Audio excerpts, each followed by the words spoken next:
Terbentur peraturan, LRT Bali akan dibangun di bawah tanah dan biayanya akan membengkak 3 kali lipat. Lalu bagaimana pembiayaan akan didapat? Berikut ini sumber pembiayaan yang akan digunakan untuk pembangunan LRT Bali.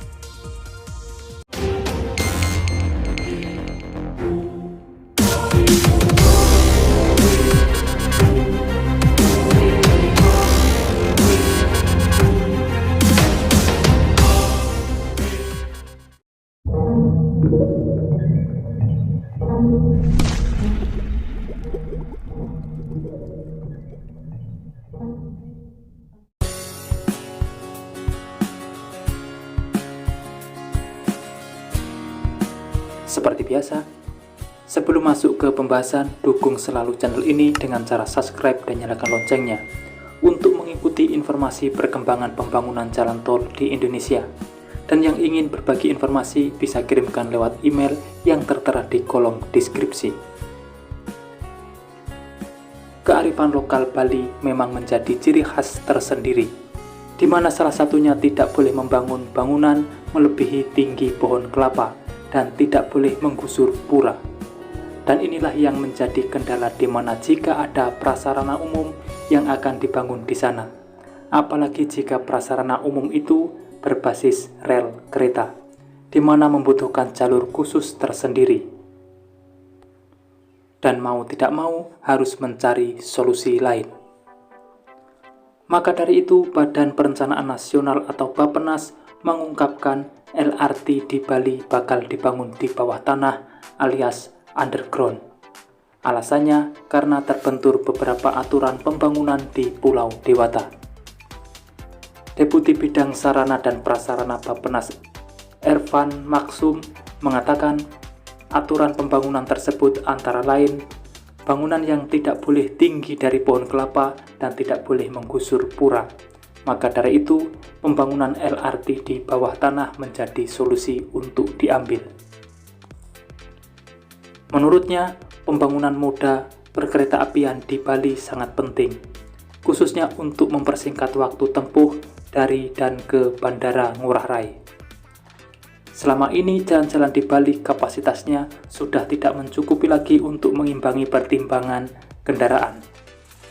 Akhirnya, kemacetan sering terjadi di Bali, khususnya di kawasan-kawasan ramai wisatawan. Ervan mengatakan, kadang-kadang untuk menuju bandara, masyarakat butuh waktu sampai 2 jam. Masalah waktu menjadi mahal, padahal Bali kecil. Solusinya salah satunya adalah menggunakan kereta untuk mempercepat mobilitas ke poin-poin penting di Bali. Karena turisme di Bali diklasterkan ada di Jembrana, Seminyak, Kuta, Nusa Dua, dan Sanur. Dan masalahnya akses ke bandara.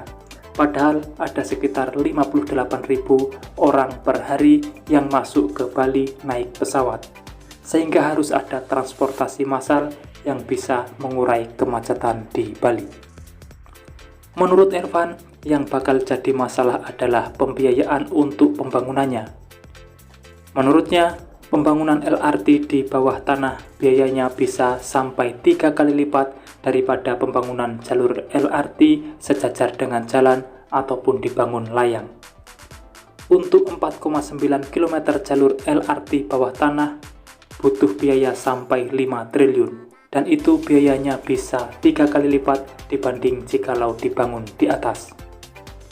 Dalam bahan paparannya yang diperlihatkan Ervan, terlihat rencana besarnya LRT Bali mau dibangun sepanjang 5,3 km, menghubungkan Bandara Ngurah Rai ke Kuta Central Park, kemudian berlanjut rutenya ke Seminyak.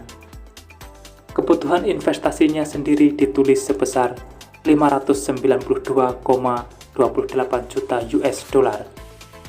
Bila dikonversikan ke kurs terkini, jumlahnya sekitar 9,10 triliun.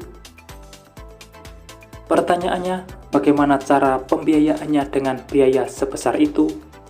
Ini tak bisa hanya stand alone dari Dirjen Kereta Api saja, tapi dari semuanya termasuk dari BUMN. pemerintah daerah harus membuat Special Purpose Facility atau SPV antara PT Angkasa Pura I dan BUMD sebagai implementing urgency. Pembangunan LRT juga bisa memanfaatkan pinjaman lunak kepada pemerintah daerah. Selain itu, ia juga mengatakan rencana pemerintah untuk membuat regulasi Passenger Service Charge atau PSC penumpang pesawat untuk pembiayaan LRT. Karena kita punya potensi besar bernama tourism. Sehari datangnya mencapai 58.000 orang dan itu jumlah yang sangat besar. Tak hanya itu, pemerintah juga bakal menerapkan Transit Oriented Development atau TOD, sewa, parkir, dan iklan dari bandara. Menurutnya, pendapatan dari PSC dan TOD itu bisa untuk mengembalikan pinjaman sebagai pembangunan LRT bawah tanah. Segala inovasi harus dilakukan untuk menunjang Bali lebih maju dan sekaligus bisa mengurai kemacetan yang ada di Bali. Karena Bali adalah destinasi wisata yang banyak dikunjungi wisatawan baik dari dalam maupun luar negeri, sehingga membutuhkan transportasi massal yang memadai untuk memperlancar arus wisatawan maupun perekonomian di Bali. Itulah informasi terkini yang bisa saya sampaikan untuk saat ini. Dan terima kasih telah menonton. Saya pamit undur diri. Wassalamualaikum warahmatullahi wabarakatuh. Sampai bertemu di kabar menarik selanjutnya.